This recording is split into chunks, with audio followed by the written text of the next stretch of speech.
પંચમહાલ જિલ્લાના મુખ્ય મથક ગોધરા શહેરમાં નવનિર્મિત અતિથિગૃહનું લોકાર્પણ નિમિત્તે શિક્ષણ મંત્રી કુબેરભાઈ ડિંડોર હાજર રહ્યા હતા। ગોધરા શહેરમાં આવેલા અતિથિગૃહ નાનું હોવાથી 2020માં ₹6.17 કરોડના ખર્ચે નવીન અતિથિગૃહનું મકાનનું નિર્માણ કાર્ય શરૂ કરવામાં આવ્યું હતું, જેનું લોકાર્પણ કરવામાં આવ્યું છે।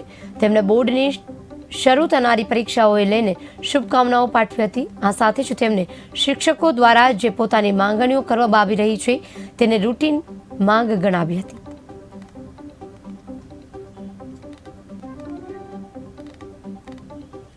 સૌને મારા નમસ્કાર।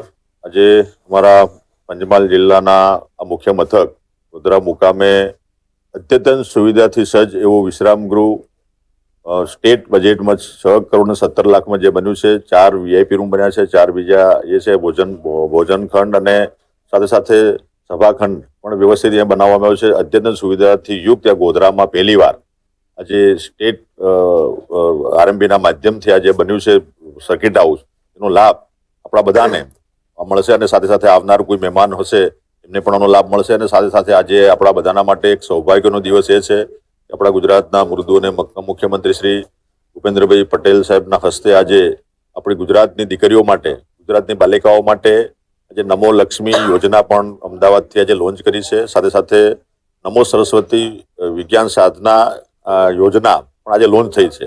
આપણી ગુજરાતની દીકરીઓને પણ 1 થી 8 ધોરણ પછી જે માધ્યમિક અને ઉત્તર માધ્યમિકમાં જે અભ્યાસ કરવા જવાનું જે થાય છે અને એમાં જે આર્થિક દ્રષ્ટિએ કેટલીક દીકરીઓને જે પરવડે નહીં એમના માટેની આ વ્યવસ્થા છે।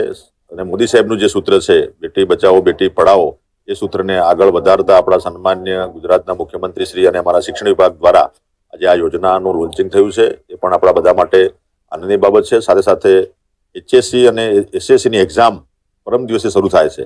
આપણા ગુજરાતના તમામ જે 15,45,000 જેટલા બાળકો 10મા અને 12માની જે એક્ઝામ આપવાની છે એમને પણ મારી શુભેચ્છા।